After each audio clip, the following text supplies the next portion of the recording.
एक सेठ से लक्ष्मी जी रूठ गईं और जाते हुए बोली, मैं यहाँ से जा रही हूँ, अब मेरी जगह नुकसान आएगा, तैयार रहना।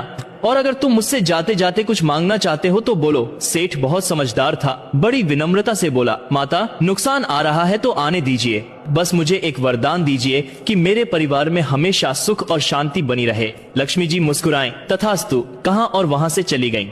अब उस सेठ की 4 बहुएं थी। कुछ दिनों बाद सबसे छोटी बहू खिचड़ी बना रही थी। उसने खिचड़ी में नमक डाला और अपने काम में व्यस्त हो गई।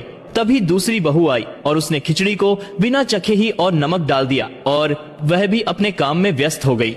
इसी तरह तीसरी और चौथी बहू ने भी खिचड़ी में नमक डाला बिना चखे और काम में लगी रही।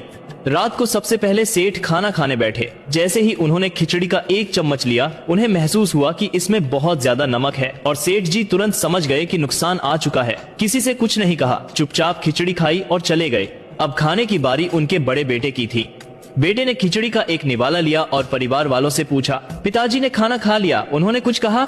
बाकी सबने जवाब दिया, हाँ पिताजी ने खा लिया, लेकिन किसी से कुछ नहीं कहा। बड़े बेटे ने भी चुपचाप खिचड़ी खाई और चले गए। इसी तरह परिवार के सभी सदस्य एक एक करके आए, अपने से पहले वालों के बारे में पूछे, कुछ नहीं कहा, चुपचाप खिचड़ी खाई और चले गए।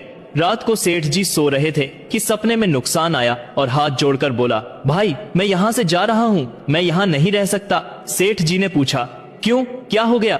नुकसान बोला, तुम सब ने मिलकर 1 किलो नमक खा लिया, पर मजाल है कोई किसी पर नहीं चिल्लाया, कोई गुस्सा नहीं हुआ, सब शांत रहे। अब जिस परिवार में इतनी सुख शांति आपसी प्यार और सम्मान है, वहाँ मैं नहीं रह सकता।